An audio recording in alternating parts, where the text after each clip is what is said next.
ഇന്നലെ ഇങ്ങ് കേരളത്തിൽ തൃശ്ശൂർ പൂരത്തിൻ്റെ വെടിക്കെട്ടായിരുന്നു. പുലർച്ചെ 1:44 അങ്ങ് പാക് അതിർത്തിയിൽ നമ്മുടെ ചുണക്കുട്ടികളായ സൈന്യത്തിൻ്റെ മിസൈൽ പൂരമായിരുന്നു. 9 മിസൈലുകൾ തൊടുത്ത് വിട്ടുകൊണ്ട് ഇന്ത്യ സൈന്യം അഴിഞ്ഞാടി എന്ന് തന്നെ പറയേണ്ടി വരും.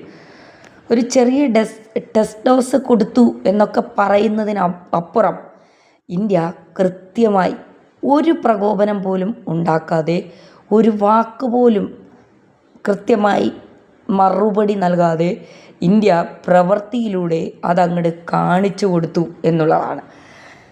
എല്ലാവരും കളിയാക്കും 55 ഇഞ്ച് കാവൽക്കാരൻ, നമ്മുടെയൊക്കെ എന്താ പറയുക, പ്രധാനമന്ത്രി എന്ന് പറയുന്നത് ഒരു RSSകാരനാണ്, എന്ത് ചെയ്തു, ഇത്രയും നാളായി അടിച്ചിട്ട് തിരിച്ചടിക്കുന്നില്ലേ എന്നൊക്കെ ചോദിച്ചവർക്ക് മനസ്സിലായില്ലേ?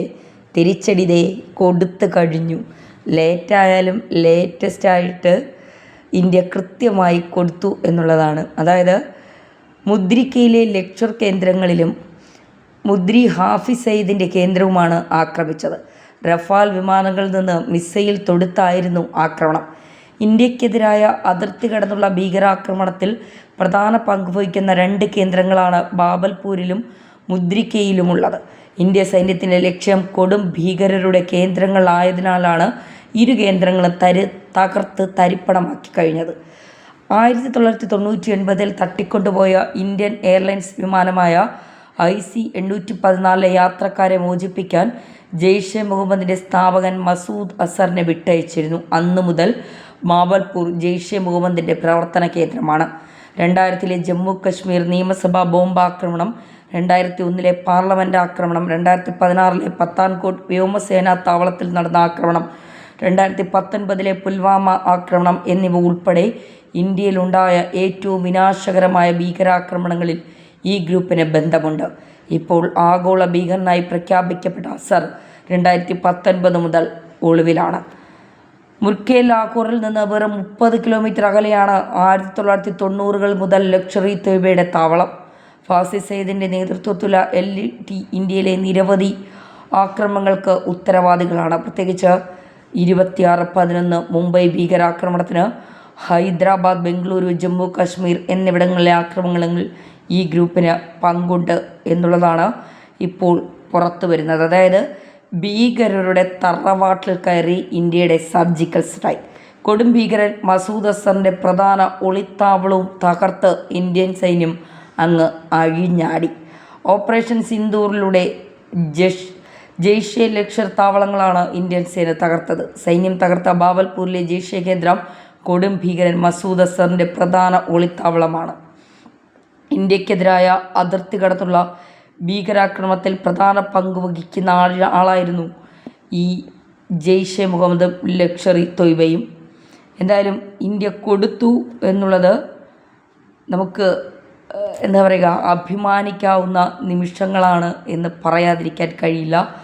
ഓപ്പറേഷൻ സിന്ദൂർ എന്ന് അതിന് കൃത്യമായും ഉചിതമായും തന്നെയാണ് പേരിട്ടിരിക്കുന്നത്. അതേസമയം അസംബന്ധം പാകിസ്ഥാൻ്റെ നിർദ്ദേശപ്രകാരമുള്ള പ്രസ്താവന, ഇസ്ലാമിക രാഷ്ട്ര സംഘടനയ്ക്ക് ഇന്ത്യയുടെ മറുപടി.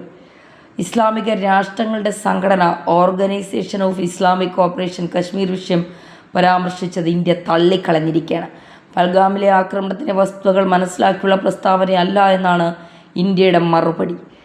OIC ഇറക്കിയ പ്രസ്താവനയിൽ പറയുന്നത് പഹൽഗാം ആക്രമണവുമായി ബന്ധപ്പെട്ട് പാകിസ്ഥാനെതിരെ ഉയരുന്നത് തെറ്റായ ആരോപണങ്ങളെന്നാണ്. ഇതാണ് ഇന്ത്യ തള്ളിക്കളഞ്ഞത്. അതേസമയം ഓപ്പറേഷൻ സിന്ദൂറിൽ 8 പേർ കൊല്ലപ്പെട്ട് എന്ന പാകിസ്ഥാൻ പറയുന്നത്. പാക് സൈന്യത്തിൻ്റെ പബ്ലിക് റിലേഷൻ വിഭാഗമായ inter service public relations director general major Ahmed ഷരീഫാണ് ഇക്കാര്യം വ്യക്തമാക്കിയിരിക്കുന്നത്. ഇന്ത്യ നടത്തിയ ആക്രമണത്തിന് പിന്നാലെ പാക് IT മന്ത്രിക്കൊപ്പം നടത്തിയ വാർത്താ സമ്മേളനത്തിലാണ് അഹമ്മദ് ഷരീഫ് ഇക്കാര്യം അറിയിച്ചത്. പാകിസ്ഥാനിലെ 8 പ്രദേശങ്ങളിലായി 24 ആക്രമണങ്ങളാണ് ഇന്ത്യ നടത്തിയതെന്നാണ് പാകിസ്ഥാൻ്റെ ആരോപണം. പാകിസ്ഥാനിലെ 4 പാക് അധീന കശ്മീരിലെ 5 ഇടങ്ങളിലുമായി 9 ഇടങ്ങളിലാണ് ആക്രമണം നടത്തിയതെന്ന് ഇന്ത്യൻ ഭരണകൂടം വ്യക്തമാക്കുന്നു.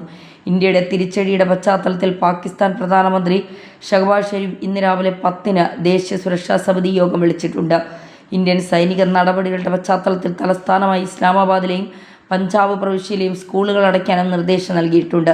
പൽഗാമിൽ മതം ചോദിച്ച് ഹിന്ദുക്കളായ പുരുഷരെ തിരഞ്ഞുപിടിച്ചായിരുന്നു ഭീകരർ കൊലപ്പെടുത്തിയത്. ഞങ്ങളുടെ മതം തിരിച്ചറിയാതിരിക്കാനും ഭർത്താക്കന്മാർ കൊല്ലപ്പെടാതിരിക്കാനും സിന്ദൂരരേഖയിലെ സിന്ദൂരം മാച്ച് ഭീകരിൽ നിന്ന് രക്ഷപ്പെട്ട സ്ത്രീകളുമുണ്ട്. ഭർത്തൃമതികളായ ഇന്ത്യൻ സ്ത്രീകൾ ആചാരപ്രകാരം സിന്ദൂരരേഖയിൽ സിന്ദൂരം അണിയാറുണ്ട്. ഭർത്താവ് മരിക്കുന്നതോടെ ഈ സിന്ദൂരം മാച്ച് കളയും. പിന്നീട് സ്ത്രീകൾ സിന്ദൂരം അണിയാറില്ല.